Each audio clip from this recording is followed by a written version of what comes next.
Hare Krishna, I welcome everyone to Bhagavad Gita, 18 chapters and 18 sessions. And today is week 2. And we're going to do the second chapter, an overview of the second chapter. And we have Her Grace Radhika Kasturi Mataji with us, and she will walk us through chapter 2.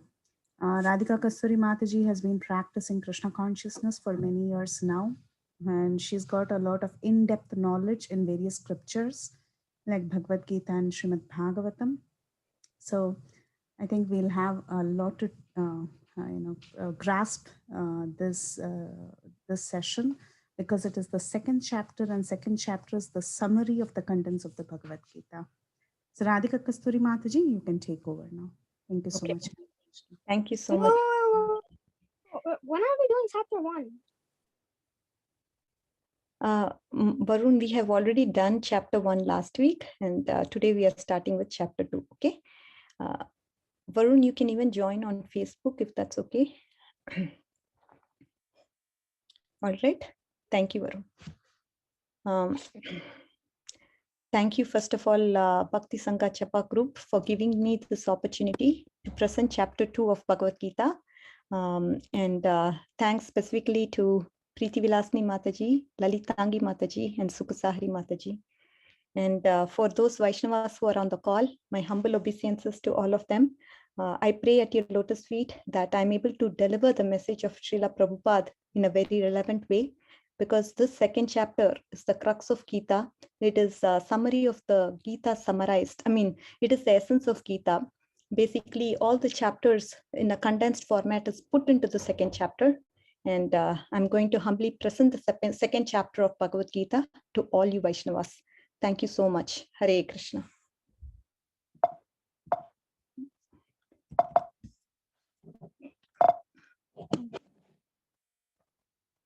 Oh, 1 second. I'm very new to this laptop. Please bear with me. Okay. Mataji, you just have to click on the screen to move to different slides. Okay, thank you. If I have questions, I'll ask. All right, we'll do our prayers. Om Ajnana Timirantasya Jnananjana Shalakaya Chakshurunmilitam Yena Tasmai Shri Gurave Namaha. Meaning, I was born in the darkest ignorance, and my spiritual master opened my eyes with the torchlight of knowledge. I offer my respectful obeisances unto him. Nama Om Vishnupadaya Krishna Prashtaya Bhutale Srimate Bhakti Vedanta Swami Iti Namine Namaste Saraswati Deve Gauravani Pracharine Nirvishesha Shunyavadi Pashaita Deshatharine. I offer my respectful obeisances unto His Grace A.C. Bhaktivedanta Swami Srila Prabhupada, who is very dear to Lord Krishna, having taken shelter at his lotus feet. Our respectful obeisances are unto you, O spiritual master, servant of Bhakti Siddhanta Saraswati Goswami. You're kindly preaching the message of Lord Chaitanya Deva and delivering the Western countries which are filled with impersonalism and voidism.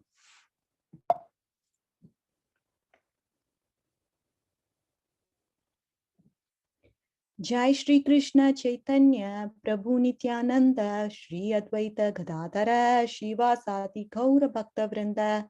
I offer my respectful obeisances unto Shri Chaitanya Mahaprabhu, Lord Nityananda, Shri Advaita Gadadhara Pandit, Shivas Thakur, and all the devotees of Lord Chaitanya. And then we chant the Hare Krishna Mahamantra. Hare Krishna, Krishna Krishna, Hare Hare. Hare Rama, Rama Rama, Hare Hare.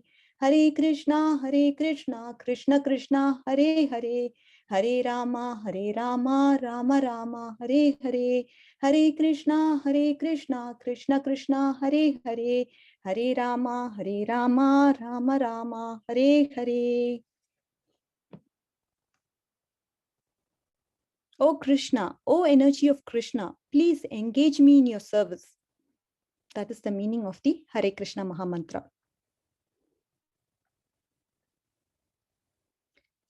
Okay, so the first chapter of Bhagavad Gita was taught by Lalitangi Mataji, and she happened to cover these points as to the reasons why Arjuna was not interested to fight the war. The reasons she quoted was is as follows. First reason is compassion for friends and relatives. Arjuna, he did not want to fight because he was so compassionate for his friends and relatives. And then he said, there is no enjoyment even in victory, even if it's victorious. Even if I win the battle, I don't see any enjoyment in that. And the third thing he says is, I am very fearful of sinful actions. I don't want to commit any sins. And that is the reason I don't want to fight. And the fourth reason he gives is destruction of family traditions. He says, it's not a good idea to fight in the war because family traditions are going to be destroyed. So these are the four reasons that Arjuna brings about in the first chapter of Bhagavad Gita. Now coming to the second chapter of Bhagavad Gita. What does he see? What does Arjuna say? And what does Krishna say in turn to Arjuna's questions? Let's see. Okay, text 1. Seeing Arjuna depressed, Lord Krishna, he spoke. Second, Lord Krishna, what did he speak? He's asking Arjuna, why have these impurities come upon you, Arjuna? Lord Krishna, he's advising Arjuna to give up his miserly weakness. And then Arjuna, he continues to give the reasons why he doesn't want to fight. And finally, he surrenders on to Lord Mukunda.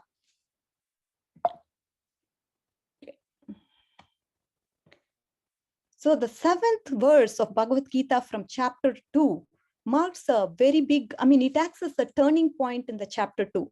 Why does it act as a turning point? Till now, we see that Arjuna, he is in a mood of friendship. That is, he's in the Sakya Bhav with Krishna.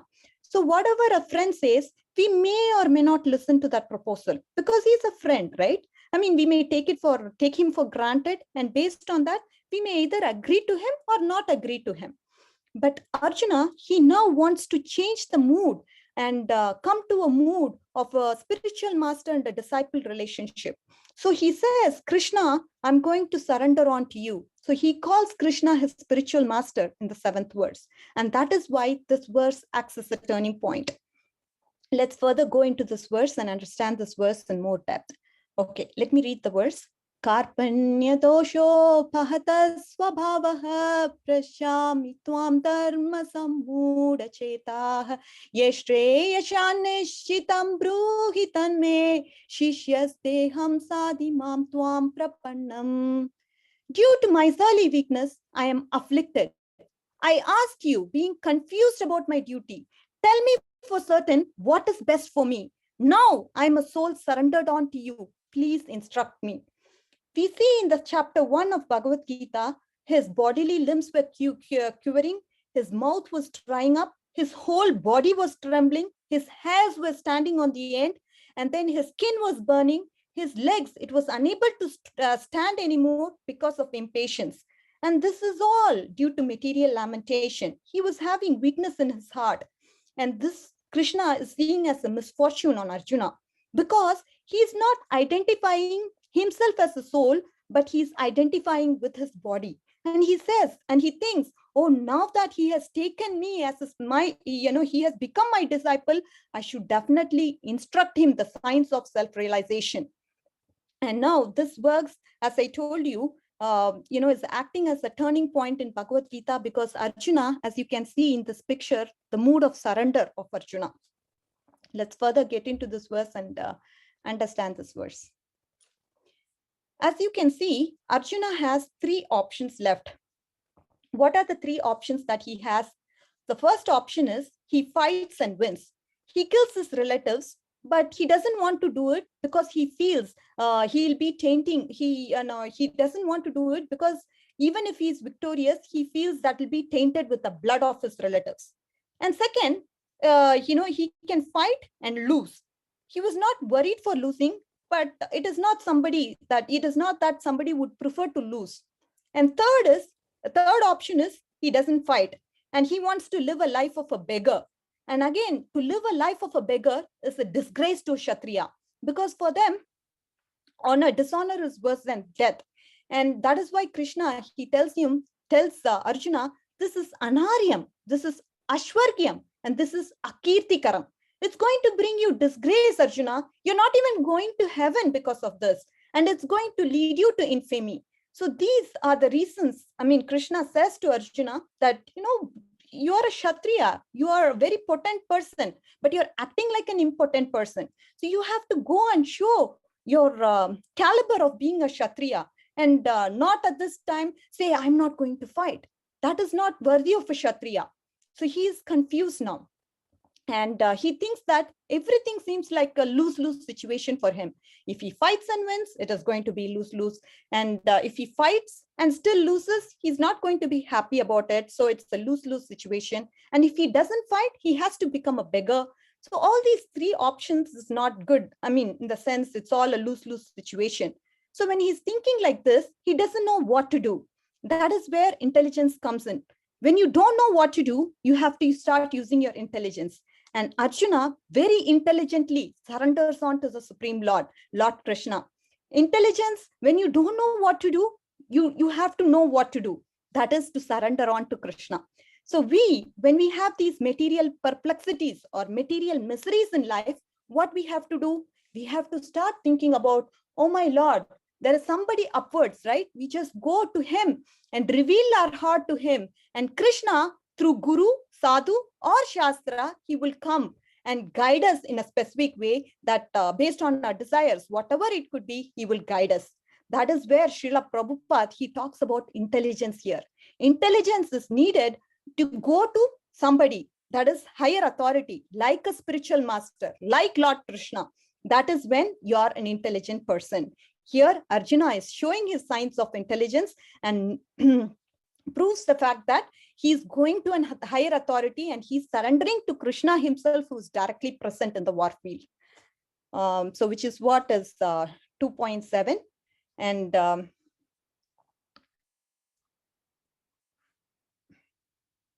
so Arjuna, we see that he has a lot of material qualifications. If you look at him, he has wealth, he has fame, he has good connections, he has a good family, he even has Krishna. But still, all these are not able to solve his material problems. Huh? Yeah. Hare Krishna. Any questions? I'm sorry. Yeah, go ahead, ma'am. Okay. So all Vedic literatures, what do they advise? They advise us to approach a bona fide spiritual master in order to get free from the material perplexities of life. So that is exactly what Arjuna is doing in the situation. So very intelligently, he's going and approaching Lord Krishna and surrendering in the complete mood of surrender. He says, I'm a soul surrendered onto you. Please instruct me. Like that, he goes and begs to Lord Krishna. Okay. As I told you, this chapter, Krishna is going to talk about various things, and one of them is Sankhya Yoga, meaning it is the analytical study of body and mind. So we have to understand the nature of the body and nature of who you are, so that you perfectly understand why you lament and what is the reason for your lamentation. Now Arjuna is having all the signs of material lamentation, and Krishna feels this is not a good idea. You should not lament for something that is material. So he is going to talk about the concept of soul to help him realize who he is, who Arjuna is exactly. So this verse is about, again, from 13th verse, we'll be talking about body and soul. So let's go to this verse. I'll recite this verse. Dehinosmin yata dehe kaumaram yavvanam chara tata dehantara praptir dhirastatra namuhyati. Translation. As the embodied soul continuously passes in this body from boyhood to youth to old age, the soul similarly passes into another body at death. A sober person is not bewildered by such a change. Now one may question, Arjuna may argue, I'm still attached to the current bodies of Bhishma, Drona, and I lament due to the separation from them. Thus, my senses and mind are drying up, Krishna. So I need some solution from you. Like that, he may say, because he's attached to their bodies and he's worried about them. I mean, if he kills them, then he's worried that their bodies will be lost, and due to which his minds and senses are burning up. So we will try to understand what this verse has to offer us. So deha, dehino, right? Dehino, inside this dehasmin, there is yata dehe. What is yata dehe? inside the body, there is somebody who's the owner of the body.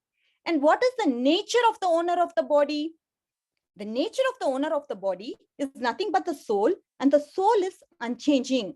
But the body which the soul occupies is keep on changing. It keeps on changing from boyhood to youth to old age, and like that it has its own phases. But the original soul, that is the owner of the body, it doesn't change at all. So this is what Srila Prabhupada says. And this person, who's a sober person? A sober person is the one who's not bewildered by the changes that are happening to the body. And, he's also, because he knows he's the soul, because of that, he's not worried about any changes that are happening to the body. Okay. So that is what this this verse says. And Srila Prabhupada here comments, so if you're not a Dhira, that means you're not intelligent. Because intelligent person, he doesn't lament about the body. When the body dies, he doesn't lament because he knows the body has its different phases, like how it goes from boyhood to youth to old age. It has its phases. Likewise, the soul, which is you're not changing. If the body dies, the soul, depending on the desires and the karma, it takes another body. This person is an intelligent person. If you're going to lament for the death of the body, then you're not intelligent. That means you have to come to the platform of intelligence, which is what Srila Prabhupada advises here. I know it's very hard for us to not lament on a body, but Srila Prabhupada here gives us a very intelligent way of actually understanding what the soul is and what the body is and why we should not lament. And here he talks about the sober person who's not bewildered by the change of the death of the body. And he knows the soul goes from one body to another based on the desires or karma. Based on whatever desires you have and based on the karma, the current activities you do with this body in the current stage, you will get another body. So this is stage by stage. Like what happens is first, when you die, the body dies. The soul then goes from one body, that is the present body that you are there, to the next body based on the desires. The desires are, whatever you want. You may have so many desires in life. It could be material desires. It could be spiritual desires. That is desire. And karma, what is karma? Karma is nothing but the current activities that take place that you do with the body. Whatever current activities you perform, based on that, you accrue karma. So karma and desires play a very important role when it comes to the soul moving from one body to another body. So that is what is the explanation for this verse. Are you all clear so far? Hare Krishna. Yes, Mataji. So now let's understand the terms soul and body. Okay. So there is an example here. I'll be talking about two examples. The first example, as you can see here, this person, he's taking care of the cage. He's taking care of it so nicely. He's polishing the cage. He's doing a lot of decorations to the cage, but he's not feeding the bird. The bird is not at all fed. And then what happens? As a result, the bird dies. And now Srila Prabhupada here brings up a very important point. What we do, we nicely take care of our body, but we don't give nourishment to the soul. The soul is sitting there, but nobody understands where the soul is and what is the food for the soul, how you have to take care of the soul. Nobody understands that. So he says we are spiritually starving the soul. That is what is the current condition of a living entity. We are being spiritually starved. And as a result, what is going to happen? You're not going to get any kind of happiness. All we have is the material happiness. See, we have a lot of opulent things the world has to offer us. Everything so opulently we have, but that happiness is temporary. It is just going to last for a very short period of time. And that is not everlasting. The happiness that comes from the soul is long lasting. It is blissful. It is eternal. So that is the point that Srila Prabhupada wants to drive in through this particular screenshot that I have here. Taking care of the cage means taking care of the body, but not taking care of the soul. So every living entity has to understand the glories of the soul, has to understand what the soul is and what is the purpose of the soul. So once you understand that, then you will be able to appreciate why you have this human form of life. All right. So moving on to the second diagram here, we have a car and a driver. So we understand, as I told you, we are not the body. I've been saying this for quite some time now, and we are the spirit souls. But if we don't maintain this body, obviously this body acts as a tool. I'm able to talk to you or connect to you only because of the presence of this body. If I don't maintain it well, it's not a good idea, right? So it is necessary for us to take care of this body. But at the same time, we should not identify ourselves with the body. That is the concept that Srila Prabhupada brings about through this particular car and driver. Now, I haven't talked much about car and driver. I'll get into it now. So let's imagine a scenario where the car actually meets with an accident. Of course, you have taken care of it so well. The car is in good shape, but somehow or the other, it got into an accident and the car is damaged.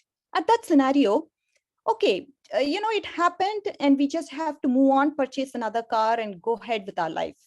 But instead, if you start identifying ourselves with the car, oh, my car, I'm lost, I'm overwhelmed. If you say all that, then you are identifying yourself with the car. You're not lost, the car is lost, right?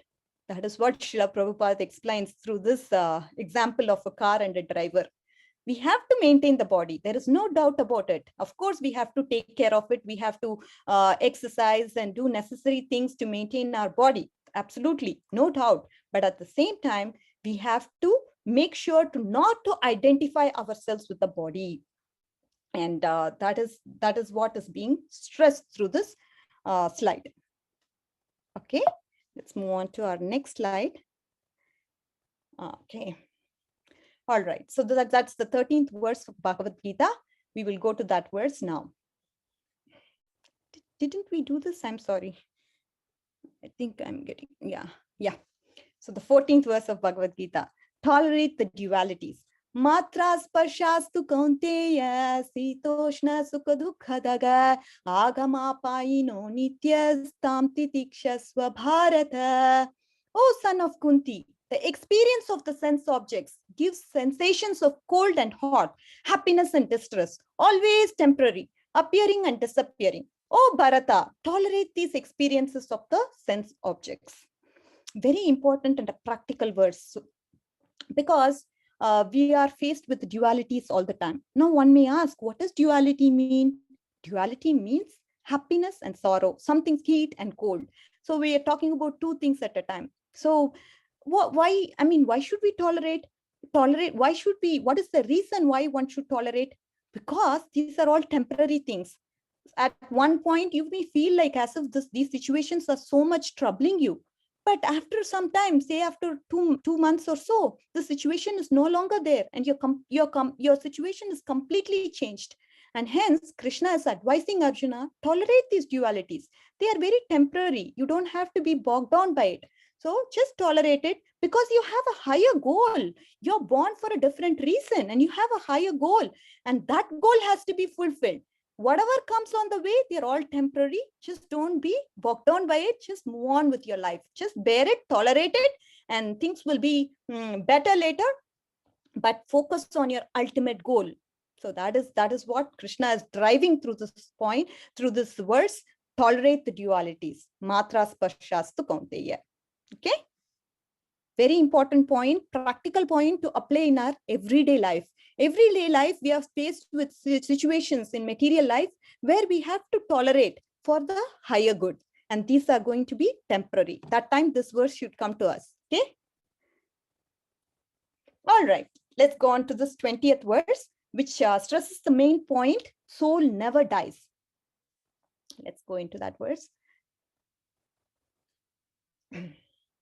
न जायते म्रियते वा कदाचिन्नायं भूत्वा भविता वा न भूयः अजो नित्य शाश्वतोऽयं पुराणो न हन्यते हन्यमाने शरीरे.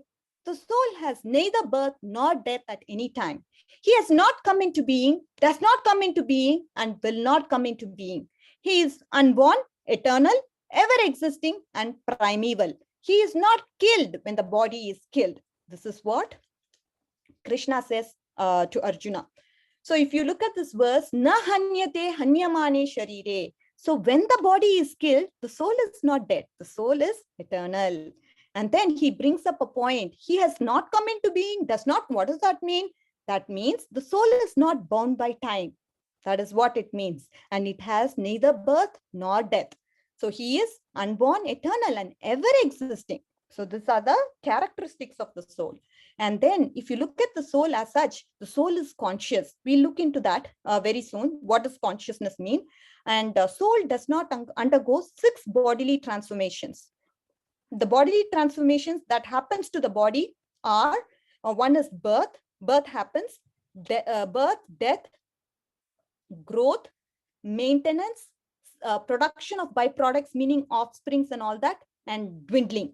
So these are the stages. I mean, these are some transformations that happen to the body. What are that? Birth, growth. Of course, we know what birth is.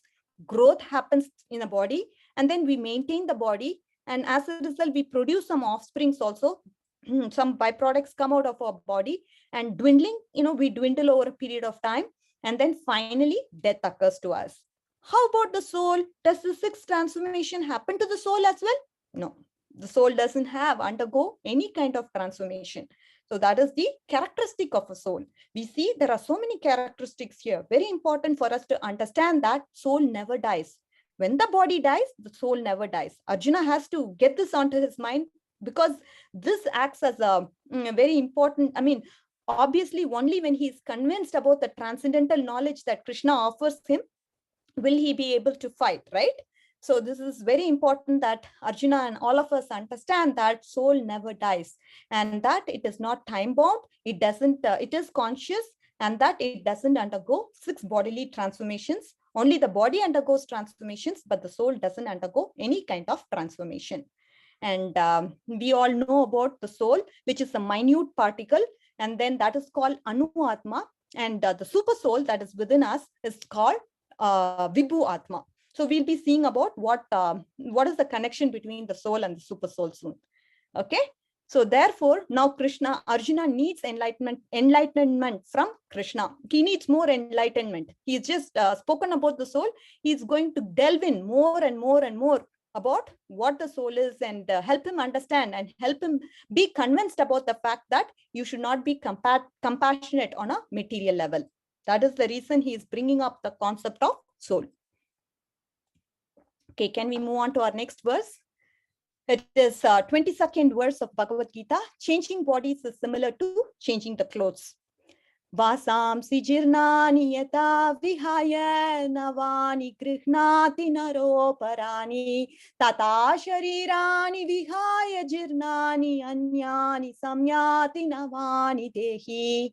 As the person gives up old garments and accepts new garments, the soul similarly gives up old and useless bodies and attains new bodies. Of course, we have seen that Krishna is responding to Arjuna's various arguments. So the first argument is compassion. How can I kill my relatives? Krishna is responding from 11th to 30th verse, saying that actually your relatives are souls, and therefore they are indestructible. All you're doing is you're not going to damage their soul, because the soul is indestructible. And hence, you should not give up your duty. You should fight. So this is where this analogy plays a very important role. Let's try to understand that in more depth. So when we are wearing a dress is important for us. We don't have a permanent relationship with the dress. See, I wear a dress, and when it becomes old, what I do? I just throw this dress and wear another dress. Like that, what happens is at different, when we have different situations in life, say, for example, I go to a very cold place, I wear winter jackets and all. And when I go to a hot place, I wear my summer clothing. When I go to work, I wear a different clothing. When I go to temple, I wear sari. So like that, the clothes keep changing, but I as a person, I remain the same. Like that, Srila Prabhupada here, very carefully listen to this, because he's saying that our body, it keeps changing, because like the clothes which keep changing, the body is also, it keeps changing. But the soul, that is I remain the same. Whatever be the situation, I remain the same, because I don't change, unlike the bodies. That is what he's trying to help us to understand how this dress keeps changing, like that our body also keeps changing. But we as a soul, we remain the same and we don't change at all. Are you all clear with the concept of soul so far? Yes, Mataji.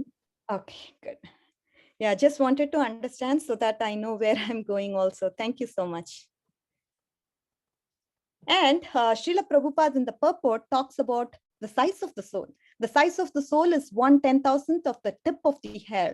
And he says that from a medical standpoint, they don't understand about the soul, but they understand that heart is the seat of all energies of the body.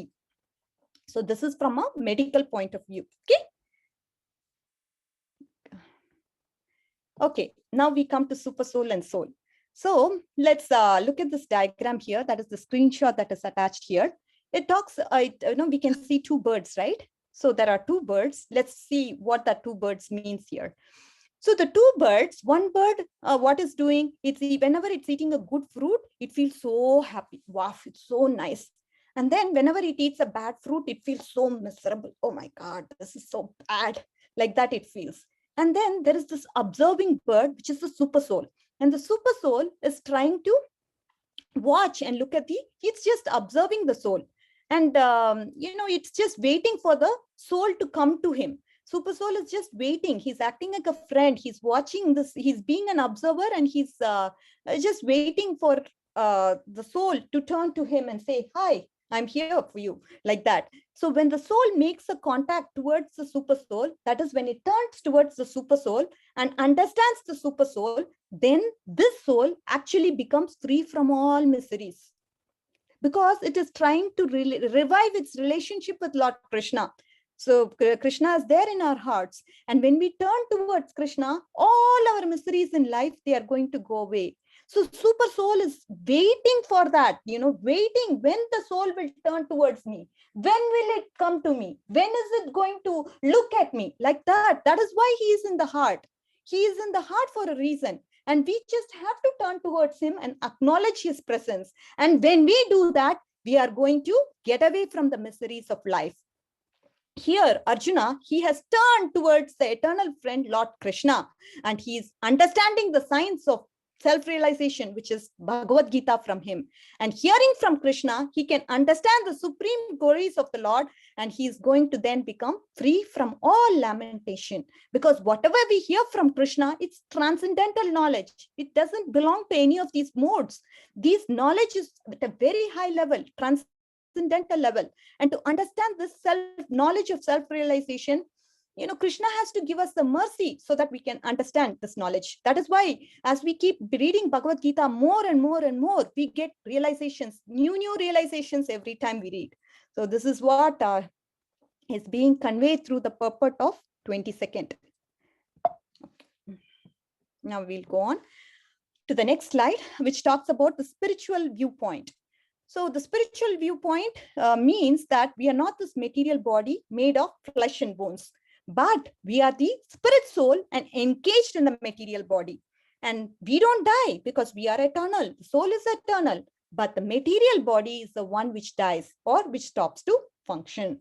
Again, from a material viewpoint, what is it? How does the materialist think? He thinks that we are just a body made of bones and flesh. That is according to the materialistic understanding. Okay, now one may ask, what is the proof of consciousness? How can we believe that soul exists? What is the proof for that? Tell me right now, because I understand there is soul, but I'm not able to sense the soul. I don't even know where it is. It is there in the region of the heart, but I'm not able to, how can I feel it? Like that one may ask. And for that, Srila Prabhupada here answers very nicely. Consciousness is the symptom of the soul. Consciousness means you can think, feel, and will when you are living. And dead bodies, they're not conscious. They have no value. Knowledge of Bhagavad Gita, chanting of Mahamantra, it acts as the food for the soul. I told you, right? We are all spiritually starving. And what is the food for the soul? The food for the soul is knowledge of Bhagavad Gita and chanting of the Hare Krishna Mahamantra. And in order to understand how this consciousness is, as I told you, with consciousness, we'll be able to think, feel, and will. Thinking, feeling, and willing is through that process. If somebody pinches you nicely, then you can, you shout, right? That is consciousness. That is because of the consciousness. So we have that consciousness is spread throughout the body, like how when we take a medicine, suppose if you have pains in the body, when you take a small bit of medicine, what happens? It spreads all over the body and cures the relief of your body. Like that, consciousness is spread throughout the body. So this way we can understand what consciousness is. And it is nothing but a symptom of the soul. And so here I would like to bring in an important concept.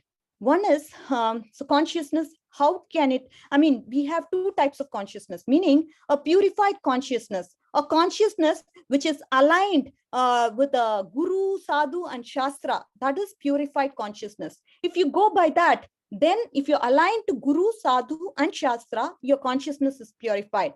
On the other hand, if you just want to act by the will of you, I mean, whatever you want, just do it. Whatever the mind says, let's just do it. Just it's fun. I want to do this because it's fun. Then that means you have an impurified, purified and impurified, impurified consciousness. So your consciousness is not pure. That is when it's impure. Impure consciousness and pure consciousness. So we need to understand when it aligns with Guru, Sadhu, and Shastra, our consciousness is purified. But on the other hand, if it is not aligned to Guru, Sadhu, and Shastra, and if it wants to act in its own will, then that is impure consciousness. Okay. And our aim here by reading Bhagavad Gita, we want to purify our consciousness.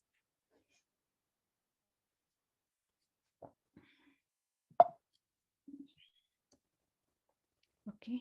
Oh, sorry. Okay. So finally, we are coming to the first end of the first theme, which is soul and body are different. And we have seen that soul is eternally changing. The body, soul is never changing, but the body is changing. The soul gets its next body based on the karma and the desires that we perform from the current body. And Dhira is the person who understands this and he's not bewildered by the change. And here, Arjuna, he is able to say that because of compassion Arjuna doesn't want to fight because of compassion. And Krishna refutes the argument by saying, soul and body are different. You're not the body, you're the soul, and hence you have to fight. So this is the explanation. Second argument that he brings about is, I don't find any enjoyment by killing them. I'm not going to fight. I'm not going to do my prescribed duty. That is what Arjuna says. And Krishna, he says, fighting gives enjoyment in all ways. What are you talking about? If you win, you're going to get an earthly planet. If you're going to lose, you're going to get heavenly planets. So what is there to lose? Fight, Arjuna, fight. Like that he says. And then that's how he refutes this argument, saying, Arjuna, you're going to enjoy either ways. So fight. Like that he's saying. And then the third argument that Arjuna brings about is, I'm going to get a lot of sins. I'm really fearful of sins. I'm not going to fight, Lord. Please, I'm not going to fight. Like that he says, right? And for that, Krishna says, only by not fighting, only by not doing your prescribed duty, you're going to get sin. So you have to fight. And infamy, that is loss of fame. Otherwise you will lose your, you will become infamous. And people will ridicule you. Your enemies will laugh at you. They will just say, you ran away from the battlefield. Your enemies, they will speak unkind words about you, criticizing your ability. So definitely that's not a good idea, Arjuna. You have to fight. And for a Kshatriya, dishonor is worse than death. What do you mean? So definitely you have to fight.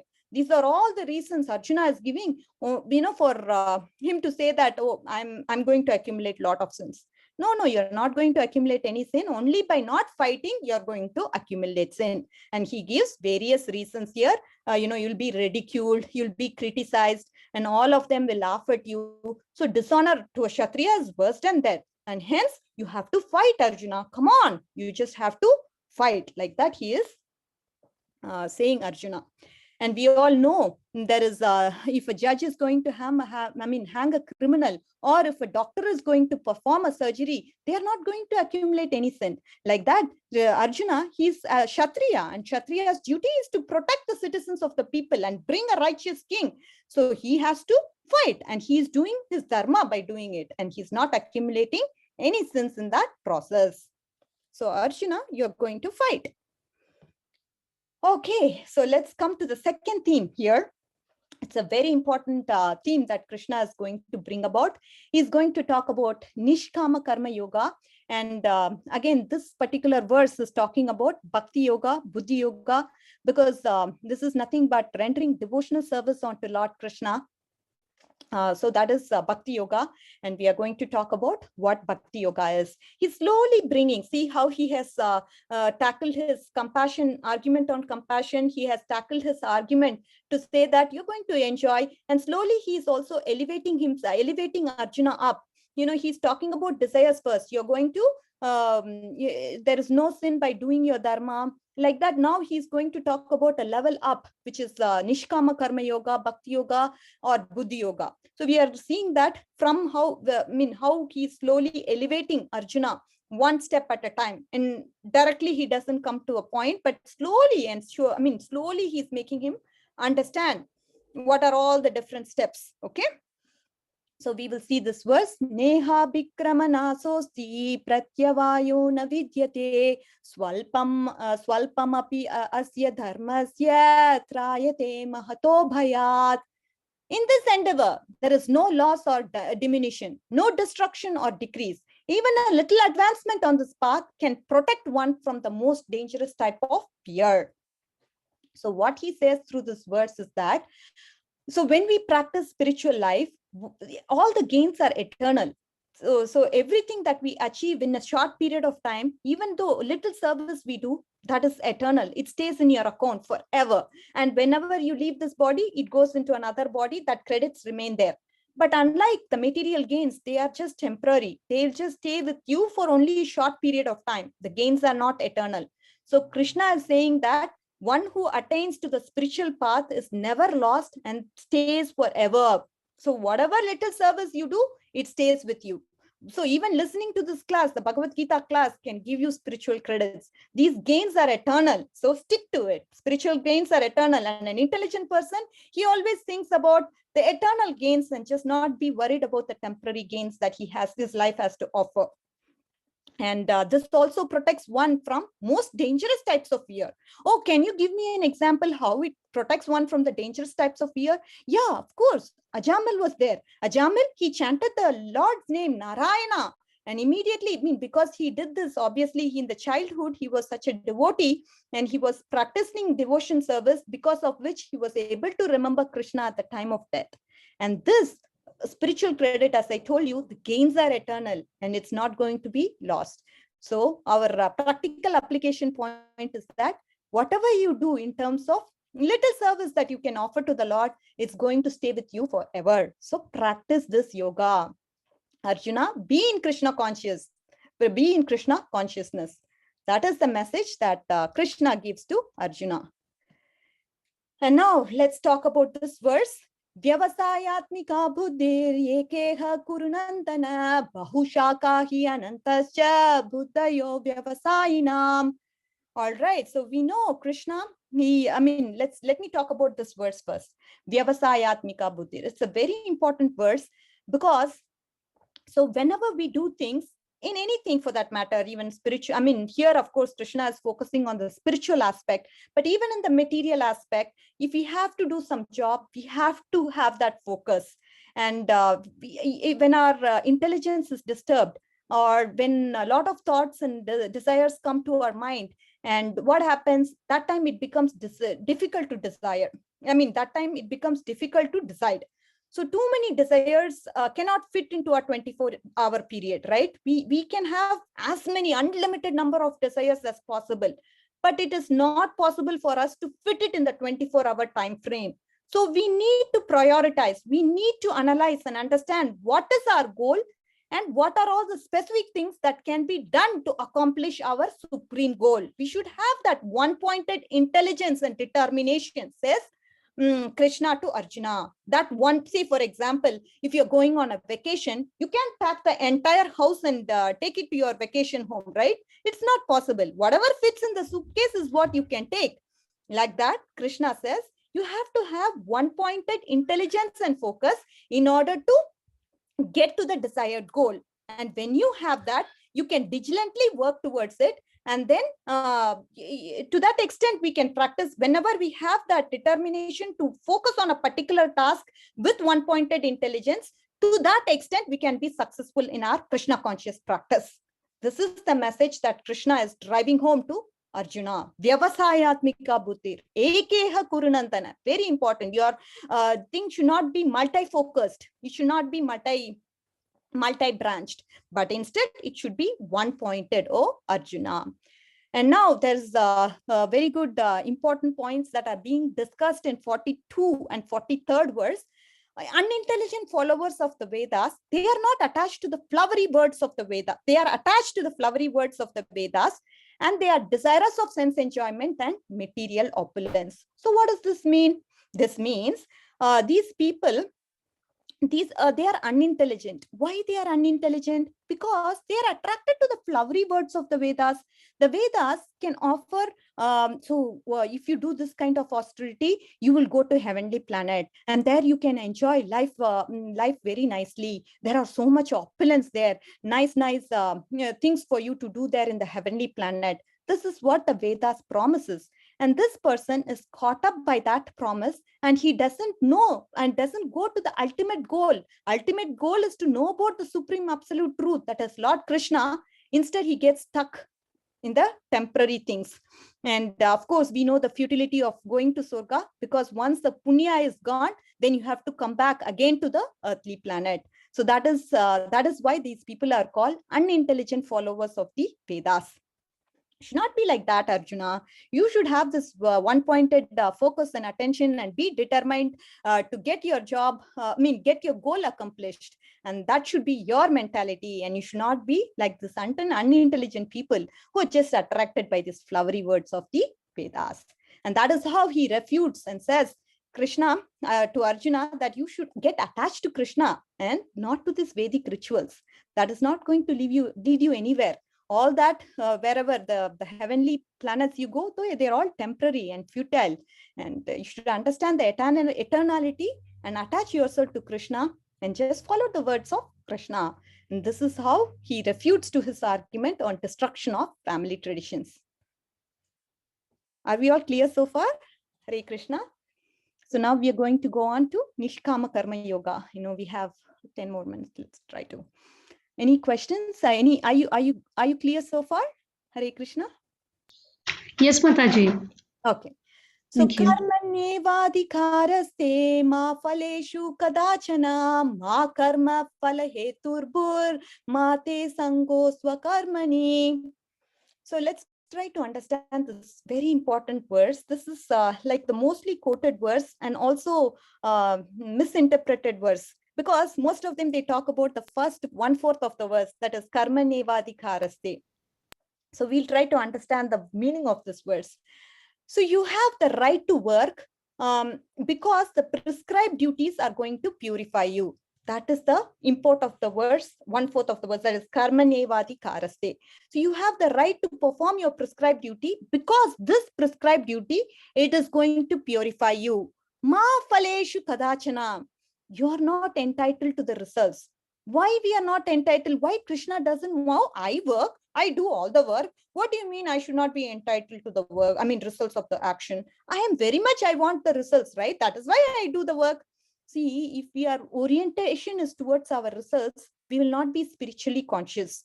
And we will always be in anxiety. Oh, what is going to happen? How is that person? Oh, I'm delivering this lecture today, but how am I going to do? Am I going to do good or bad? Or what will people think of me? What is going on around me? How do people think, what kind of sari? All this are going to create anxiety and trouble to your mind. That is why he says, don't worry about the results. Just do your duty and leave the results to Krishna. Krishna will take care of it, but you have to put in 100% of your endeavor. There is no doubt about it. But Krishna, he says, just don't worry about the results, because that will take you to a very low state. It will get you into anxiety mode. So don't do that. That is the reason why Krishna says, ma phaleshu kadachana. The next line, ma karma phala heturbur. Never consider yourself the cause of the result of your activities. So we may endeavor, put in lot of things, but certain things are beyond our control. We look to God and he has to sanction, right? So he says, you are not the only cause. That is the third line. And mate sangostva karmani, never be attached to not doing your duty. Don't give any excuses for not doing the duty. Why? Because the duty only purifies you. Without duty, how will you get purified? Right?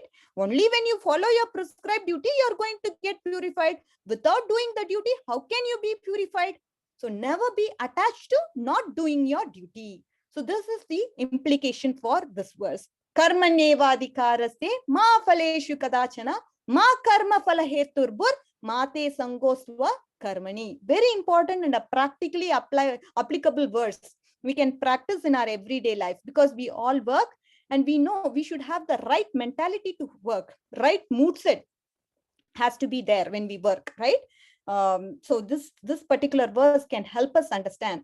And I want to talk about the 3 levels, how one can actually have an attitude. The first level is, I do to get the result. I want to do this work because I need that particular result. I need $100,000 in my account. And that is the reason why I'm doing this. Second way you can look at it is, I want to do this work because I want to get purified. Because Krishna has told, if you do a prescribed duty, you're going to get purified. And the third is the highest level, which is to please Krishna.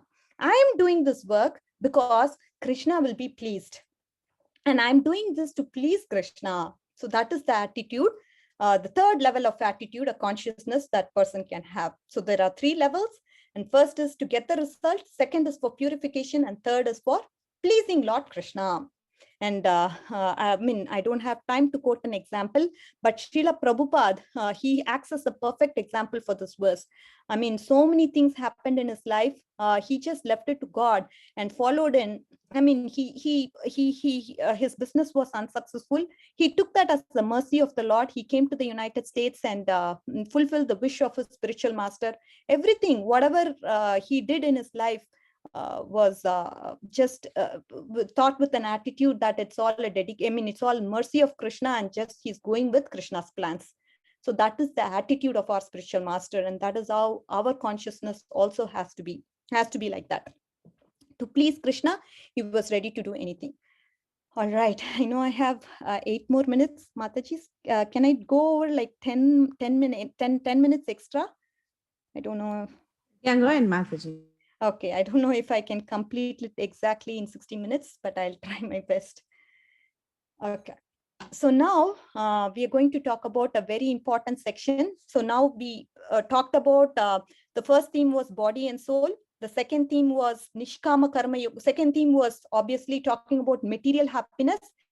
And after that, Krishna slowly moved to Nishkama Karma and educated Arjuna about how you have to actually work with detachment. And now we are going to enter into a different theme altogether. It's a very important theme.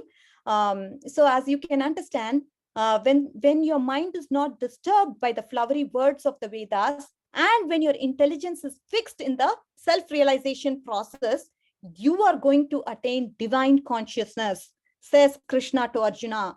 And hearing about this, Arjuna is very curious. What are the characteristics of such a person? What are the characteristics of a yogi who's fixed in trance? I would like to know about him. Please tell me about the Sthita Prajna person. I want to definitely know about him. And here, Krishna, he's coming up and he's talking about what are the qualities of a Sthita Prajna. Yada samharate chayam kurmonganiva sarvashah indriyani indriyatebhyas tasya prajna pratishtita. One who is able to withdraw, just as the tortoise draws its limbs within the shell, his senses from the sense objects is firmly fixed in consciousness, perfect consciousness. So let's try to understand this verse.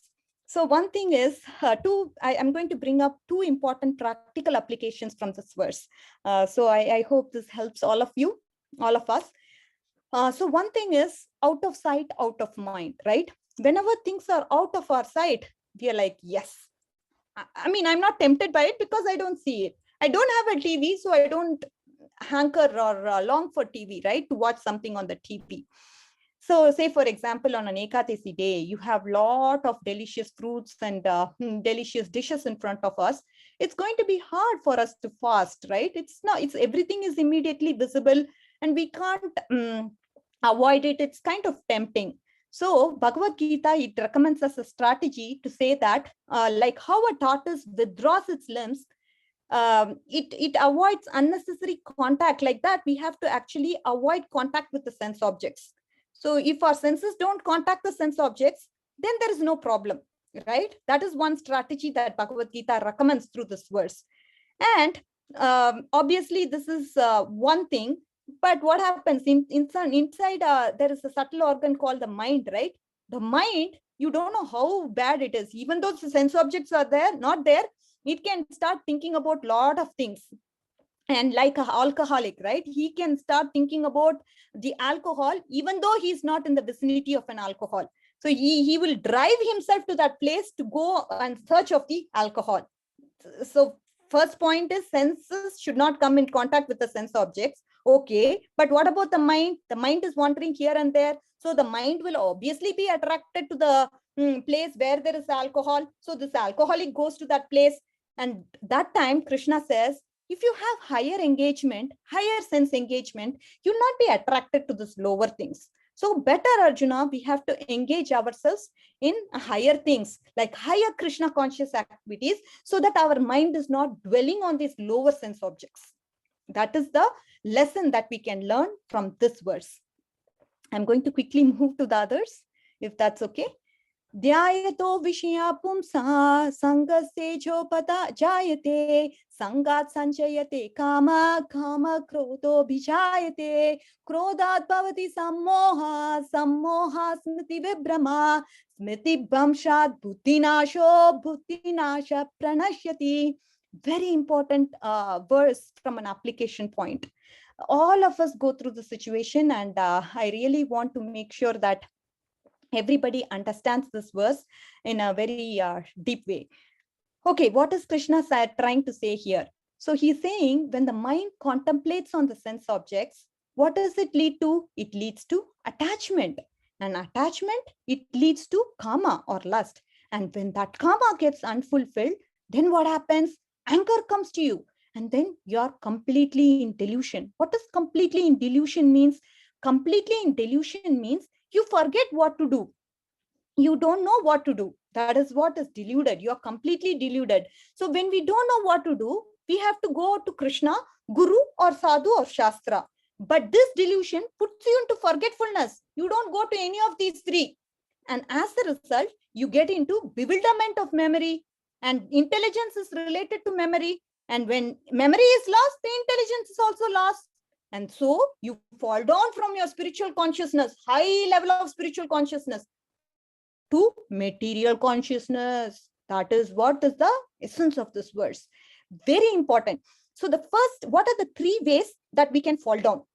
Contemplating, attachment, that is sangha. And then third thing he says is kama. So what is this contemplation? There is actually a difference between contemplation and seeing. See, we can't tie our eyes like this, become blindfolded, and I say, oh, I'm not going to see any sense objects, because when I see the sense objects, I get tempted. So I'm going to close my eyes. It's not practically possible, right? So what we have to do, you can see, obviously, you will be seeing the sense objects. What Srila Prabhupada says here is, you should not contemplate on it. What is contemplating? Contemplation means making our imagination wild. Say, for example, you have a table and you start thinking about, oh, how nice this table is. Oh, my neighbor has the same table, but he bought it from Jaipur. I should buy something more than him, more costlier than him and more beautiful than him. So like this, your mind actually runs into an imagination phase. And that is what is contemplation. And when you start to contemplate, then you start to get attracted. And once that attraction happens, you want to fulfill that sense gratification that you have, and that is lust. And when the lust becomes unfulfilled, then anger comes.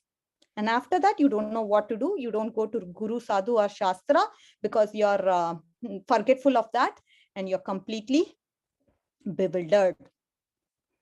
So this is what is the essence of this verse.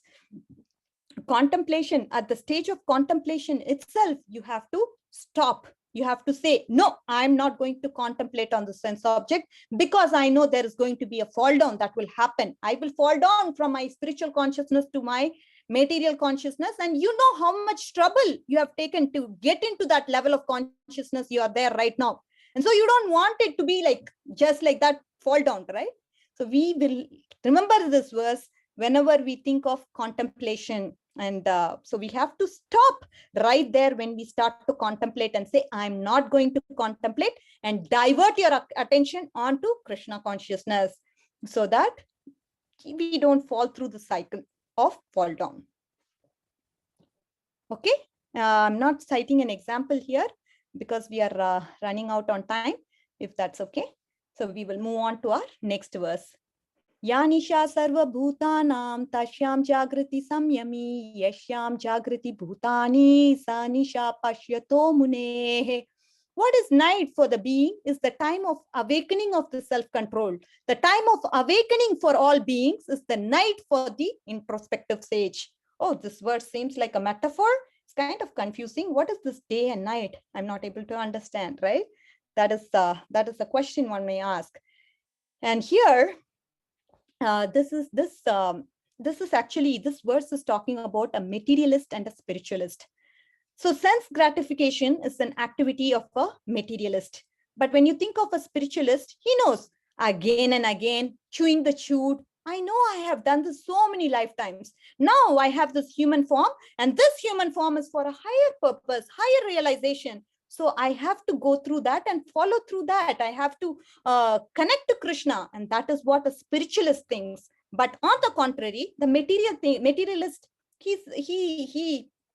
whenever we see a spiritualist, he will be into self-realization, chanting, reading scriptures, reading Bhagavad Gita, Bhagavatam, trying to develop a relationship with Krishna, trying to develop relationship with the new he would try to develop relationships and association with devotees. That is incomprehensible for a materialist. He will be like, what is this person doing? He's chanting 2 hours. Oh, he's wasting his life. So that is what a materialist would think, as opposed to what a spiritualist is doing. So night for a materialist is a day for a self-realized person. So that is here the goals are different. The devotee's goal is to love Krishna and be involved in Krishna's loving service. But again, if you look at the goal of a materialist, his power, position, he's after that, fame, all that. So the life of both the lives are completely different, and even from a goal perspective, both are different. So the material people, we understand they all have intelligence. Because of their intelligence only, we are able to have some advances in technology and all that. We don't deny that, but they forget the ultimate futility of all those things, and they forget to focus on the eternal thing, eternal absolute truth, and forget about the eternal happiness that they have in place. So we appreciate material intelligence, but at the same time, we point them to the ultimate futility, to say that these things are temporary and futile. And that is the difference between a materialist and a spiritualist. And Srila Prabhupada here stresses a very important point for us to understand. A sadhaka's journey is that he has to move from a materialist definition of enjoyment to a spiritualist definition of enjoyment. Obviously, the term enjoyment is different for a materialist. What might be pleasure for a materialist is sense gratification, but for a spiritualist, sorry,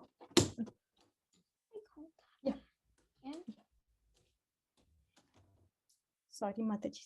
So, but for a spiritualist, the happiness is doing some loving service to Krishna. So both of them, in terms of the goals as such, or in terms of enjoyment, they're all different. And we just have to move from the platform of a materialist definition of enjoyment to a spiritualist definition of enjoyment. Because obviously, when we start to practice devotional service, all the material sense gratificatory things, they may seem to become useless for a spiritualist. I mean, he doesn't care for it anymore because he has developed that higher taste. That is the essence of this verse. Okay. And now last verse.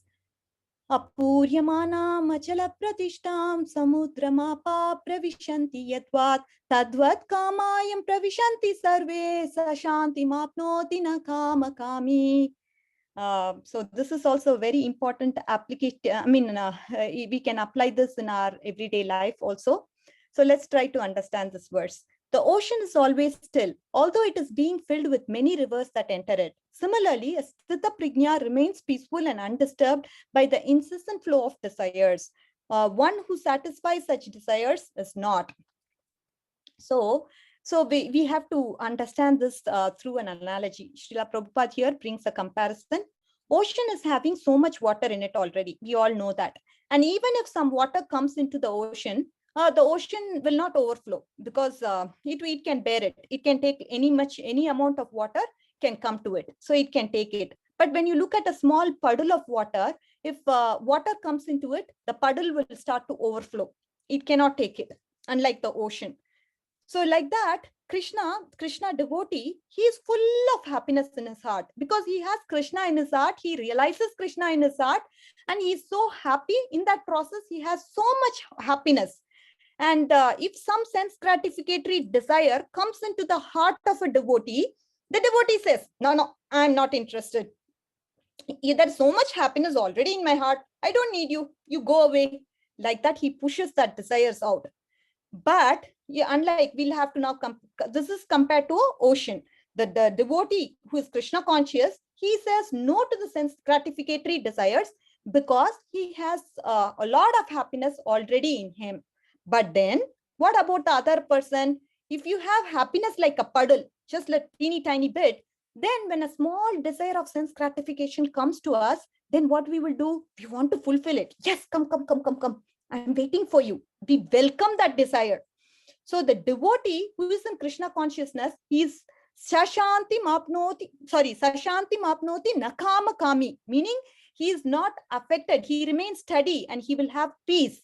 The peace actually comes by transcendence of desire, meaning he's not indulging in that desire, but he's transcending, going above. Even though so many desires come to him, he's not indulging himself in it. He doesn't act upon that desire. Instead, he is transcending that desire. So when desire comes to us, we just let go of the desire and be neutral to it, saying, I'm not interested because I already have a lot of happiness in me because Krishna is in my heart and I'm doing the loving transcendental service onto Krishna. I don't require any more of sense gratificatory desires. So please, you go away. Like that, he doesn't act on the desire. He doesn't show any kind of reciprocation. So there is no sort of reciprocation that he does.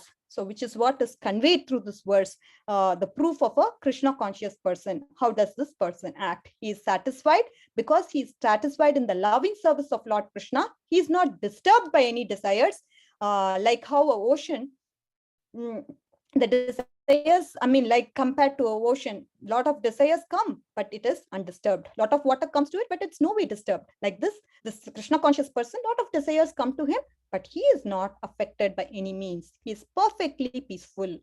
So which is the implication for this verse. So now coming to the last slide, we are just summarizing here. So 2.1 to 10 talks about Arjuna's further doubts and his surrender, how we saw that Krishna actually changed his mood. Arjuna actually changed his mood from being a friend to being a disciple to Lord Krishna because he wants to follow the orders of Krishna very diligently. He doesn't want to take Krishna for granted like a friend. So that is why he's approached Krishna in a mood of a disciple. And then in 11 to 30, we talk about body and soul. We had understood that there is no death for the soul, and we are the soul and not the body. And then 31 to 32, we talked about the gains for coming from dutifully fighting, doing your prescribed duty. And then, so you're going to go to heaven because you're going to gain the earthly earthly kingdom if you win the war.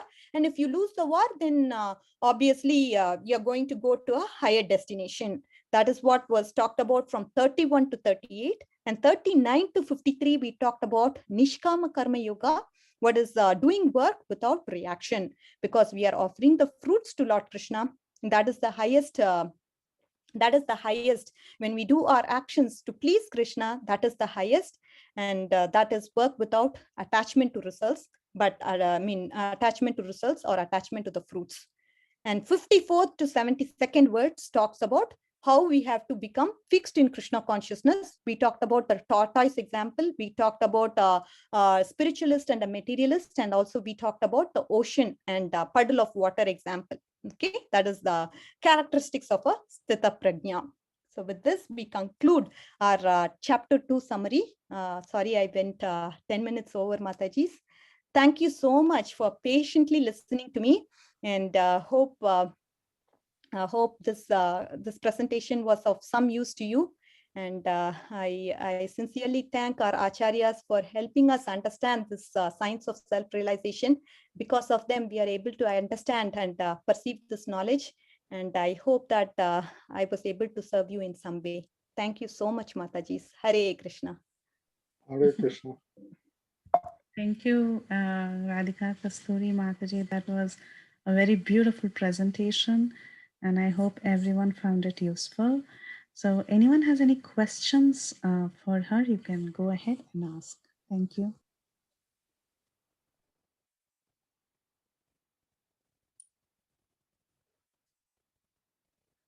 Any questions, any clarifications, or anything you would like to add on?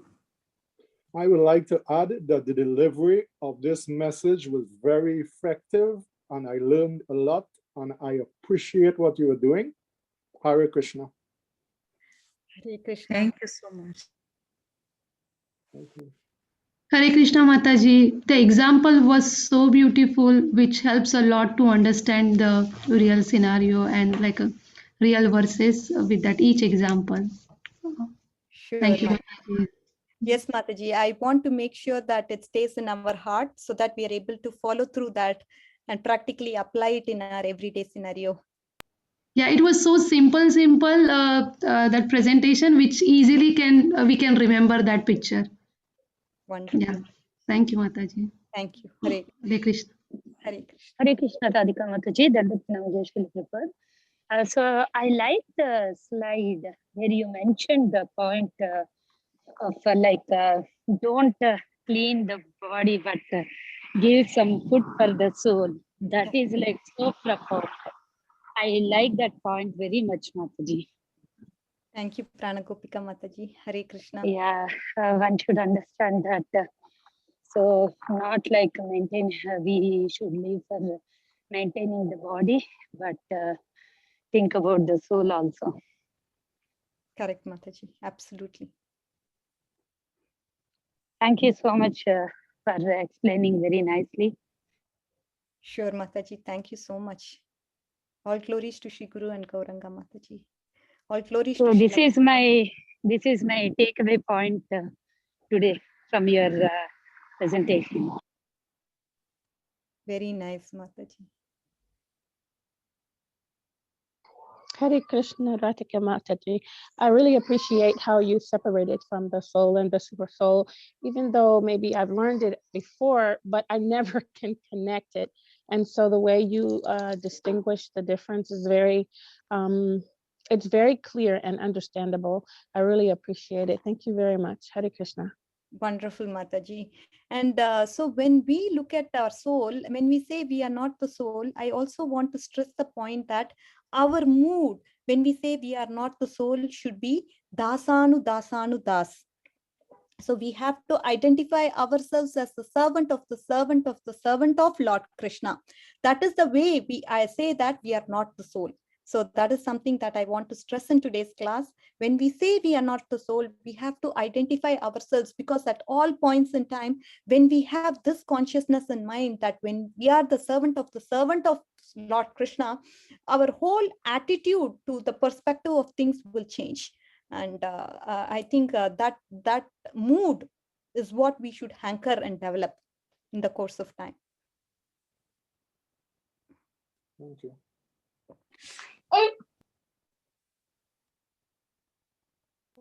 Hare Krishna Mataji, thank you so much for the wonderful class. I really like the point where you mentioned that we should tolerate the dualities. Everybody is going through up and down in life, and we should just tolerate that the good time will come, this will go away, and we have to just continue following our regulative principles and continue chanting. I really liked your class, Mataji. Thank you so much. All glories to Guru and Gauranga. Hari Bol. Hari Bol, Mataji, Hari Bol. And this was something very, very important, Mataji. Tolerance, I mean, this is all coming from the mind, Mataji. These things that we have, the happiness, distress, everything is at the level of body and mind. And that is why Krishna says, don't worry about these dualities. You have to go beyond that. And you have a very greater goal of going and achieving, I mean, connecting to Lord Krishna, reviving your relationship with him. So whatever comes as an obstacle or anything of that sort, just move on, tolerate it and move on in your life and look at your ultimate goal and focus on that. Truly, Mataji. Thank you.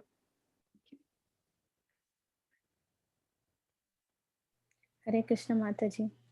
Such a Hari. wonderful class, Mataji. It's a very big chapter and you took away the essence and you delivered it to us. It was so nice, Mataji. And I have two, three questions, Mataji, if it's okay. Sure. Mataji, while we are talking about the soul and body, we know they are entirely different. Like it's a difference between the oil and water. They don't mix. They're entirely different. So how does the soul get encaged into this body? Because we say it has been caged, like the body is like a cage. The soul is put into a cage. So while they both are very different, totally like north and south difference, how does it possible that they put this into the body?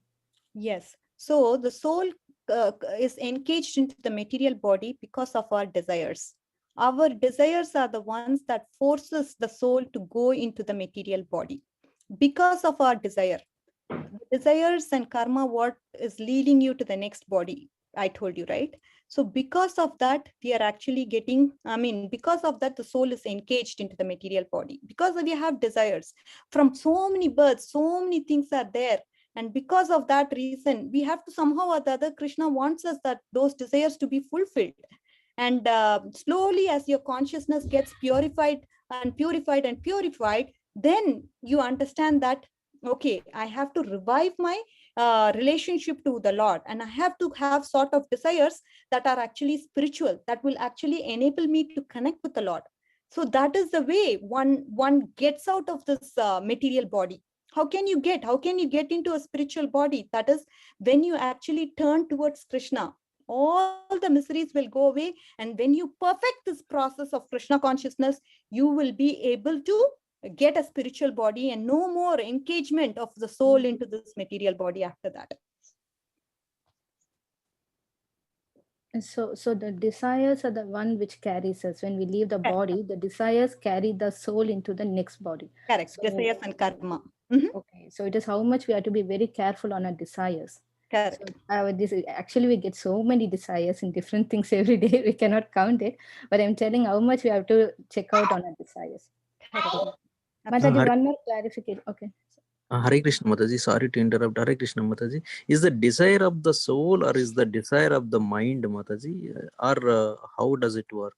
It is, yeah. So the desire, the soul is the desirer. But because of our conditioning, our desires could be, because of our conditioning, our desires are misdirected.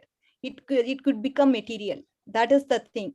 As we become purified, then we understand our connection to the super soul. At that time, it becomes, our desires also purifies. So depending on the level of purity, your desires also, to that extent, it will be pure. But it's all misdirected right now. The desires are not pure, even though the spirit is the desirer, the soul is the desirer. It is not pure because of our conditioning, because of the past material impressions that we have, which we have been carrying from lifetimes. We have to purify ourselves to get to a point where we have no desires or desires only on Krishna. Hare Krishna Mataji, this is Sanjeev. Thank you for this wonderful class. It is giving me very good opportunity to engage with the Bhagavad Gita. But like previous questions, like I am little blurred in the concept of soul and the concept of mind, because while understanding the karma, we understand that the action we take, the emotion comes to our mind, or the thoughts comes to our mind, leads to the actions we do, and that's how we accumulate the karma, right? And then we also understand that the karma is our like a balance which carries to the other birth, next birth, do we say, like, so how do we draw a line between the mind actions of our body to the soul? So that area is little grayed, and it's difficult to understand. So simple way to understand this, Sanjeev Prabhu, is that, so if the thing is, whenever it is aligned to Guru, Sadhu and Shastra, if it is not aligned, then it's coming from the mind. So the mind, say for example, you want to go to the temple and your mind is giving so many reasons for you not to go to the temple. It is giving you, oh, we have a movie going on there, the friend is inviting to come here, we have a dinner appointment somewhere else. So the mind is giving you so many reasons not to go and attend to the temple. So this is how we can identify what does the mind say versus whether it's coming from the spirit. So when our intelligence gets purified, when our mind gets purified, we will be able to align with Guru, Sadhu and Shastra. So when we are stuck in a problem, the intelligent thing that Arjuna did was to go and approach Lord Krishna. Like that, we will also start doing when our mind, all the subtle organs are purified. But till the stage, if it is not purified, then we are acting on the platform of the mind and the body. Means we are satisfying what we want to do. I want to engage in the sense gratification, so I am doing it. I'm not aligning to Guru, Sadhu or Shastra. Whenever you start to align, that is when you're showing the discrimination. If you're not showing that discrimination, that means you're following your own thing. Raga, dvesha, attachment and aversion. I like this, that is why I'm doing it. I don't like it, that's why I don't want to do. I don't say I do it because the Guru says I have to do it or Sadhu Shastra says I have to do it. So when that distinction comes, then you are acting on the platform of the spirit. But till that time, you are acting on the platform of mind and body. Yeah, thank you, it helps. Thank you, Prabhu. Hare Krishna. Mataji, one following question on the same, as the same discussion, Mataji. So does Paramatma, the super soul, has any effect on our desires? Does he is Upadrishta Anumanta, meaning he's just watching, an observer and maintainer. That's all. Till he's just watching when he will come and turn towards you. As your desire gets purified and when your spiritual credits go up and up and up, you turn towards him. He is watching. He's there for you. He's just a maintainer and Upadrishta Anumanta. That is the role of a super soul.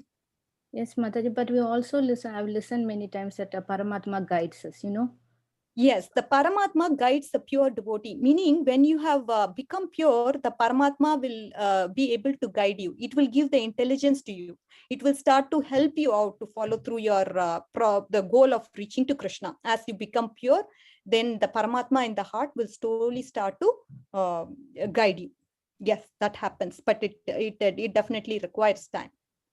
Yes, Mataja, now it is clear, because in one of the class, Prabhuji was mentioning that Paramatma is talking to us, but we are unable to listen his voice because we are not purified. So when we get purified, we start to listen to the sound, what Paramatma is saying. Yeah, it's nice, Mataji. And one more clarification, Mataji, I'll take only 1 minute. Mataji, when we connect with the first chapter with the second chapter, we know we ended the first chapter with 4 reasons of Arjuna. First, he said is compassion for friends and relatives. He is unable to kill the family, friends and relatives. And for that, we got the reason Krishna was telling that we are soul, we are not the body. So that was the answer for that question, like he does. And for this next question, he was fear of sinful reaction. And Krishna was telling not doing your prescribed duty is sinful. So like that, it was okay. Now for the next point, Mataji, no enjoyment even if victorious. Arjuna was telling, even if I get victory, I'll be not enjoyable. So what was the answer for that, Mataji? So he says, Krishna says, you're going to enjoy. If you win, you're going to get a earthly kingdom. It is enjoyment for you. And then if you're going to lose, you're going to go to heaven. That is also enjoyment only. So either ways, you are benefited. Okay, so Krishna was telling, Arjuna was telling that I will not be enjoyable, but Krishna is telling either way you're going to be enjoyable. Correct. Either way you're going to, even if you win or lose, you're going to enjoy. Okay, Mataji. And the fourth point, Arjuna was telling the destruction of family tradition. Correct. And you mentioned, Mataji, in destruction of family tradition that, one second. Attach yourself to Krishna and don't get attached to the Vedic rituals. Yes, you should get attached to Krishna and not to Vedic rituals. So how does it answer that, Mataji? Like, so when you start to follow the instructions of Lord Krishna, what will happen? A righteous leader like Yudhishthira is going to come to reign. And when we have a righteous leader, where is the question of destruction of family traditions? No way. It's not going to happen. That is what Krishna. That is what Krishna means through that. Oh, yes. So that's the point. Yudhishthira will become the king and all the family tradition and all the dharmic ruling will take place. So everything will act as per dharma. Yes. Yeah, that clears, Mataji. That answers all the questions. So thank you so much, Mataji. Such a wonderful class. And you did a very great job. And so you should have worked so much for this. So thank you for the service. Jai Sachidandana. Hare Krishna. Hare Krishna. Hare Krishna, Mataji. One last question. Is it okay? Otherwise, no, please ask, Mataji. Perfectly fine. Oh, yeah. Mataji, when you mention about desires, right? According to our desires, we'll take birth. If I have a spiritual desires, so that will also like count and in no, our... that is considered as desirelessness. When you have desires to please Krishna, when you have spiritual desires, it is equal to be as desireless. Because, okay. Okay. Thank you so much, Mataji. Yes.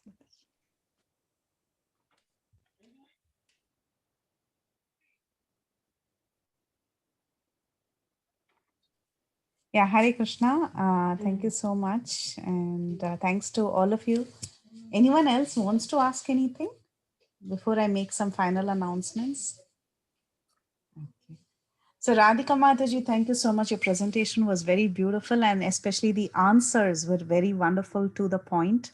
Thank you so much for throwing so much clarity on these concepts. Very grateful to you, Mataji. So we have one announcement. There was a request in our previous session that they did want to learn how to recite Sanskrit shlokas from the Bhagavad Gita. So we have one of our organizers, Her Grace Sukasagari Mataji, who has volunteered to take up this, this task of teaching how to recite Sanskrit shlokas. So it will be mostly scheduled on Wednesday evenings, and we will reach out to you on the WhatsApp groups and let you all know further details so that you can sign up for these sessions and learn to recite. So wanted to follow up on that. And yes, Lalitangi Radha Mataji wants to add something. Please go ahead, Mataji, if you can unmute. Hare Krishna Mataji, that's not with respect to this announcement. If you want to continue to finish that. Oh yeah, that's all. So we just stay tuned to the WhatsApp group and we will send you more information on the recital sessions. Okay, thank you so much, Radhika Mataji, for the very wonderful class, very wonderful presentation.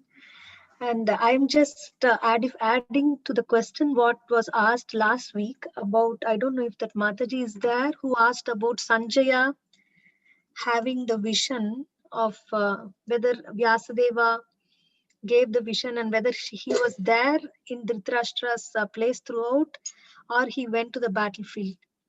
So what is mentioned here is also in Mahabharata, I referred that Vyasadeva gave the vision to Sanjaya that he will be able to not only see what is happening there, and he will also be able to understand the hearts of everyone and what everyone is speaking. So that's why even if he's present, of course, as a member of a Kuru dynasty, he had to be in the war. So he also participated in the war, but he came back and he told everything what was happened. But the point is, even if somebody was present in the war, they will not be able to say what exactly happened in the other side.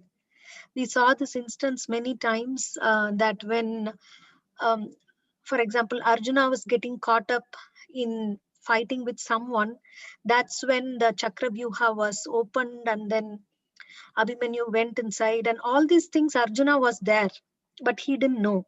But the capacity what Vyasadeva gave to Sanjaya was that he can understand everything that's going on in the battlefield at the same time, in whatever corners it was going through, and whatever anybody spoke also he can hear, and whatever they're thinking in the hearts also he can understand. And that's why he was able to tell these conversations, and then what happened in each corner of the battlefield during each day was nicely summarized by Sanjaya. This is what I heard answers. I also asked to some of the seniors and got this answer. I hope this clarifies. Just wanted to add this, Mataji. Thank you so much, Lalitangi Radha Mataji, for following up that question. Thank you so much. Hare Krishna. Okay, so if there are no other comments or questions or any requests, we can. Kanchan raised her hand. Thank you, Mataji, for beautiful class. I really liked it. Thank you. Anyone who has raised hands wants to unmute? Hare Krishna Mataji, the class was really beautiful. You had very nice examples which are actually practical, and how Prabhupada gave examples that are making sense and are helpful in our lives. Thank you very much, Mataji. It was a very beautiful class. Thank you, Mataji. Hare Krishna. Hare Krishna. Thank you. So then we can end the call. Thank you all so much for your active participation. Please stay tuned in our WhatsApp groups. And yes, we have received responses for the quiz 1 on chapter 1. And we will intimate the scores. Besides that, we'll also be sending out the questions for chapter 2 very soon. Thank you so much. We can end the call. That is okay with everyone. And we'll meet again next week on Tuesday, same time. And we'll be doing the summary of chapter 3. Vancha kalpataru. Hare Krishna. Thank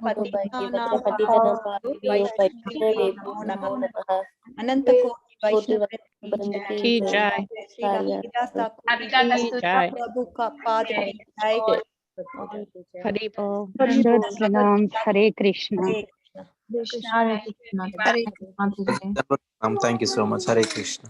Hare Krishna. Hare Krishna. Closing call. Thank you so much, Hare Krishna Mataji. Mataji. Thank you. Hare Krishna.